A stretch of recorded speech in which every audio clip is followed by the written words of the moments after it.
Hello friends, dear learners and my dear student. First of all, I take an opportunity to welcome you at my TY BSc Analytical Chemistry class. I am Dr. S.R. Lavde, working as Associate Professor in the Department of Chemistry at Teaching College, Nasik. Student, from previous lectures we are discussing the instrumentation of flame emission spectroscopy.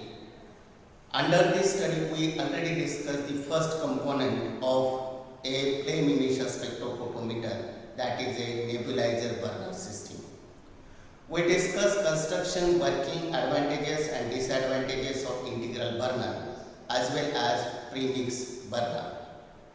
In addition to this, we already discussed the analytical flame and different regions of the analytical flame and their importance in atomization process. Student, in today's lecture we discuss the second component of flame emission spectrophotometer, that is a spectrophotometer. Spectrophotometer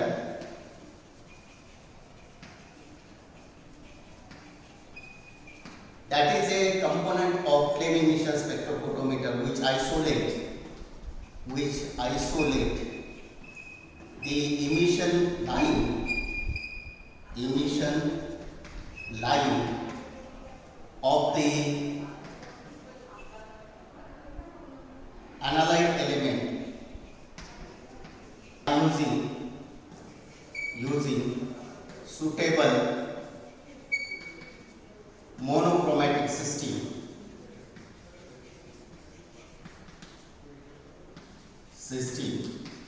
and measures its intensity by using a photodetector.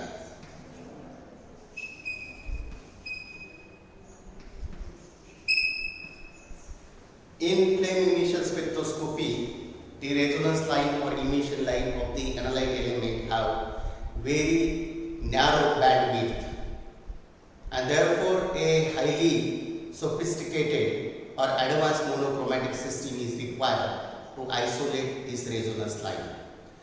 We know that the average atomic size of the element ranges from a 0.3 to 1.5 angstrom. If average size is this much, then average atomic radius of the elements ranges from 0.50 to 0.75 angstrom.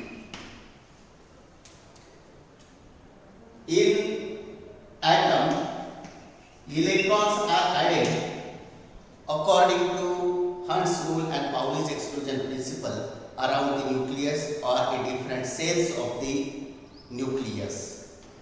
Here, first cell, that is 1s2, 2s2, 2p6, 3s2, 3p6, 3d10, then 4s2, 4p6, 4d10 and 4f14. This is called as first cell, this is a second cell, and this is a third cell, and this is a fourth cell of the atom. Therefore, here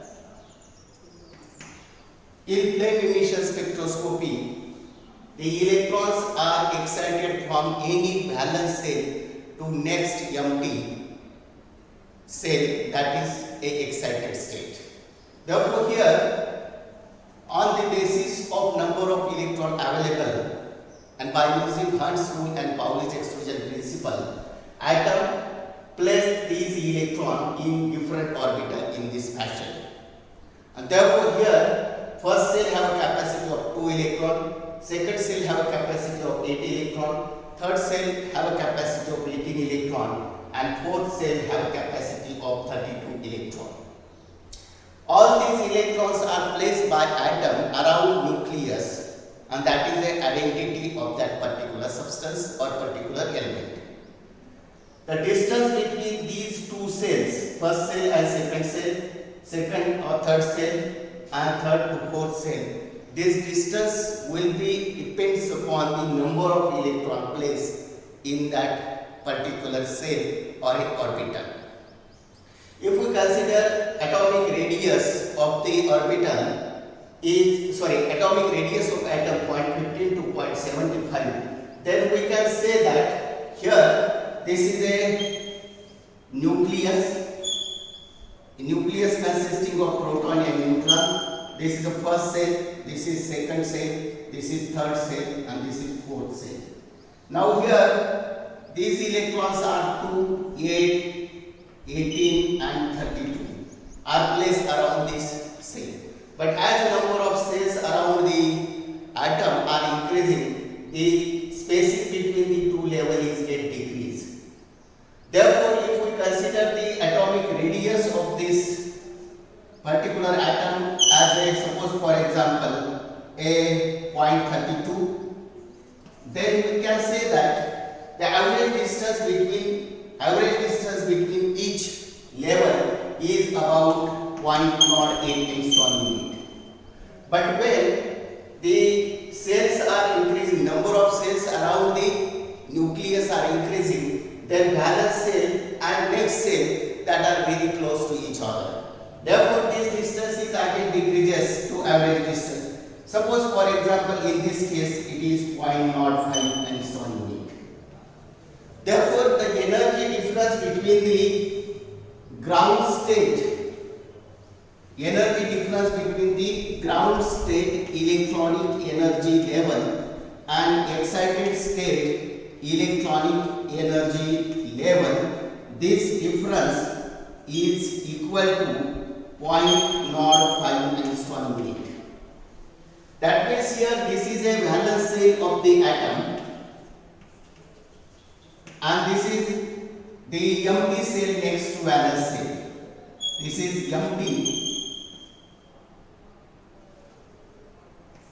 cell next to valence cell. Therefore, here valence cell means a ground state electronic energy level of that particular electron.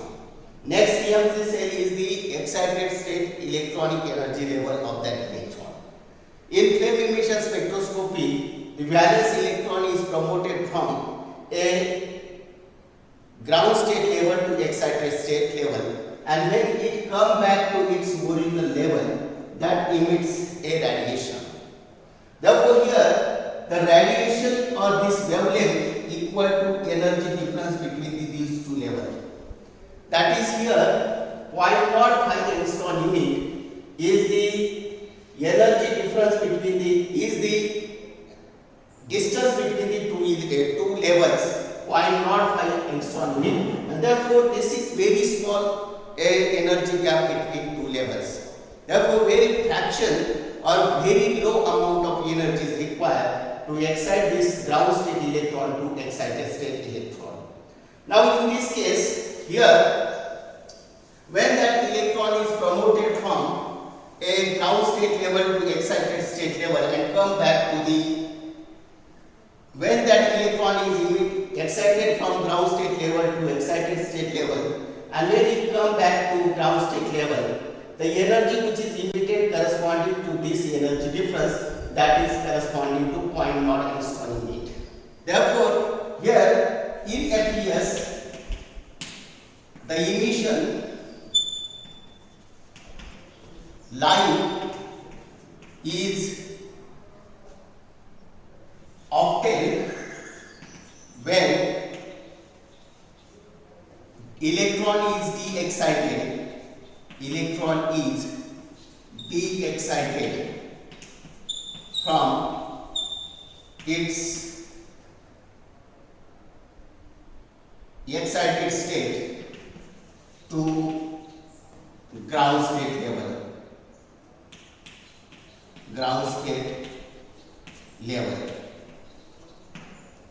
And if we consider the average size of the atom is 0.15, average radius of the atom is 0.15 to 0.75, and if we consider the average distance in a valence cell, that is 0.05 to, suppose for example, then the energy difference between valence cell and excited state is ranges from 0.05 to 0.1 angstrom unit. And therefore, when we convert this into a nanometer, then it is equal to 0.5 nanometer to 1.0 nanometer. That is 0.05 into 10 raised to minus 10 meter means 0.5 into 10 raised to minus 9 meter means 0.5 nanometer to 1.5 nanometer. Therefore, average emission line have a bandwidth of 0.5 nanometer to 1 nanometer. Therefore, to isolate such a narrow line in a FES instrument, a highly qualified or highly sophisticated or highly quality monochromatic system is required. This monochromatic system disperses this radiation from the source. In this case, source means a sample present in the flame. Flame itself acts as a source as well as it is a sample cell. Therefore, in presence of the radiations given by the flame, that monochromatic system has to isolate a emission line of the analyte element whose bandwidth is 0.5 to 1.0 nanometer. Therefore, a sophisticated monochromatic system is required, and therefore a monochromator in flame emission spectroscopy, the monochromator in flame emission spectroscopy is either prism or diffracting grating. Because only prism or diffracting grating can isolate such a type of narrow bandwidth emission line, and therefore here a prism monochromator or diffracting grating monochromator is used in flame emission spectroscopy. Student, when radiations are isolated from the flame by using a monochromator, that radiations are given to the detector. Detector, that is the next component of spectrophotometer. Detector here, similar to a molecular absorption spectrophotometry, a photodetector is used in detecting radiant power of the emission line of the analyte. And here, as the intensity of this line is very big, the photomultiplier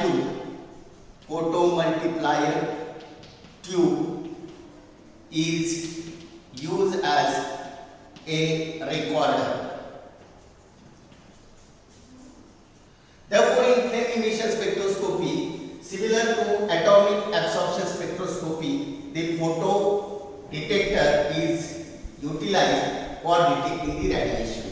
The function of this device is to convert radiant energy into electrical energy and feeds that signal to the recorder. Recorder in flame emission spectroscopy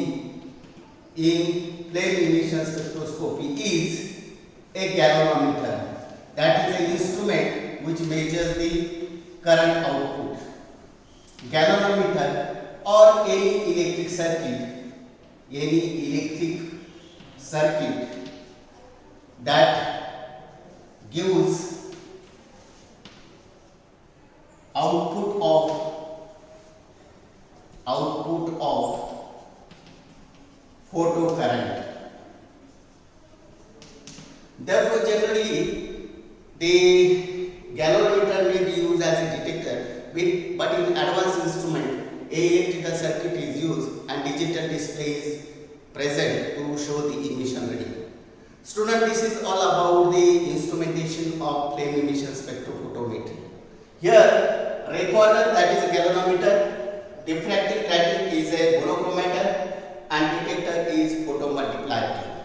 Therefore, how monochromatic system works, that we already discussed in molecular absorption spectroscopy. How detector works, we know there are three types of detector: barrier layer cell, phototube, and photomultiplier tube. Out of this, photomultiplier tube is the most sensitive detector, and therefore it is also employed in flame emission spectroscopy. Discuss the working of single beam flame emission spectrophotometer.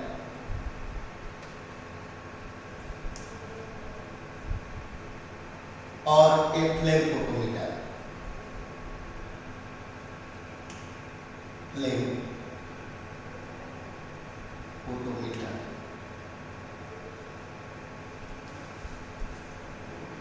Here, first of all, we draw a ray diagram of the instrument and then we discuss its working.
Now we label this diagram. This is a concave mirror that increases the intensity of the emission line. This is a flame, and this another compartment is atomizer. This is a lens, collimating lens, a monochromator, that may be prism or diffracting acme. This is photo detector, and this another electrical circuit, that is amplifier, and galvanometer can be used as a recorder.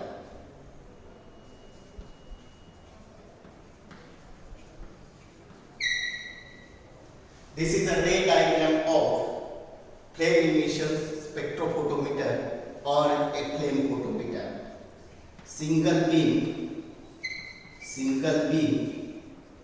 flame emission spectrophotometer.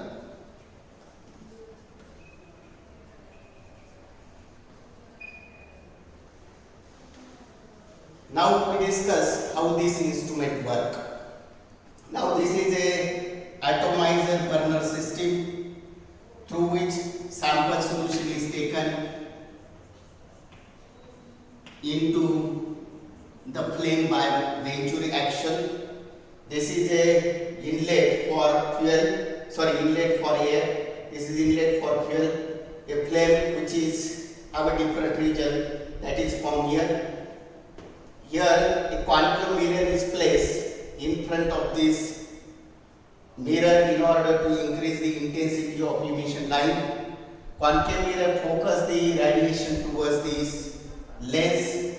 Lens makes this radiation as a parallel beam, and this parallel beam is then given through monochromator towards the detector. Monochromator isolate particular emission line. This is a diffracting grating or a prism monochromator. Photodetector is photomultiplying tube. And finally, whatever the photocurrent generated, that is amplified and it is recorded as an emission reading. Now, how the emission reading of analyte element is measured by using this single beam spectrophotometer, single beam flame emission spectrophotometer. Here, initially, the air pressure, that is compressed air, and its pressure or its flow rate and flow rate of fuel is adjusted so that we have a properly burning blue color flame. During this, a sample solution is a blank. Blank means that is a solvent containing all different types of the component present in the blank solution is the solution which contains all the components of the sample except analyte. With aspirating a blank solution, we can adjust the flow rate of fuel gas and oxidant in order to obtain a light blue color flame, radiation less flame by using this atomizer. Then a sample solution is replaced by a standard solution. Then here standard solution undergo atomization, then excitation and emission in the flame. That emission intensity is focused towards the lens. Here by using that monochromator, that emission intensity is isolated and a photocurrent for that standard solution is recorded. When we are aspirating a blank solution, at that time, photocurrent is recorded as a 0. Photocurrent is here emission reading. This is a emission reading. That is a current output is a emission reading in the flame emission spectrophotometer. Therefore, when we are aspirating a blank solution, photocurrent adjusted equal to 0.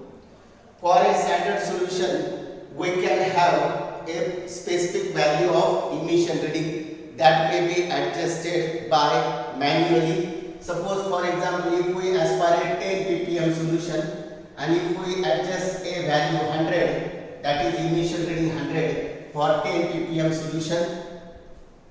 This is emission reading on emission scale, and if we aspirate a sample and if we have an emission reading equal to 75, then we can say it is 7.5 ppm of sample. Now in this case, FES is a comparative method. Here by means of blank solution, when we aspirating blank solution, photocurrent is adjusted equal to 0. By means of standard solution, a particular photocurrent is adjusted as an emission reading. Then when we aspirate sample, whatever the emission reading we have during the aspiration of sample, using that emission reading, using emission reading of standard, using concentration of standard, we can determine the concentration of sample. In this way, the working of this single beam flame emission spectrophotometer works.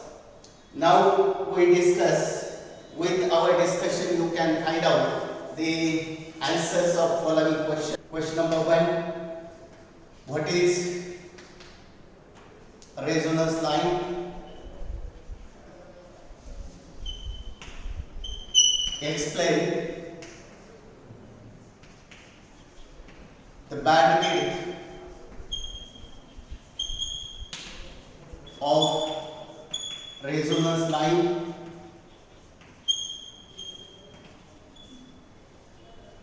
Second question, what is function of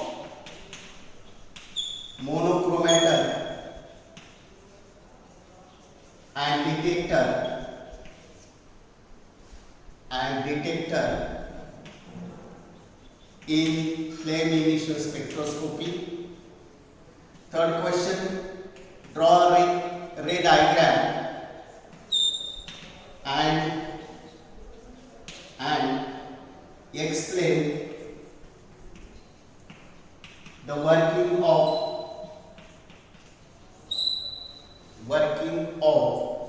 single beam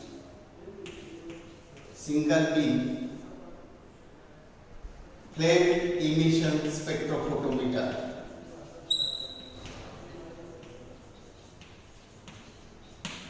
Student, with this we stop here. Thanks for joining me. Wish you all the best. Keep learning.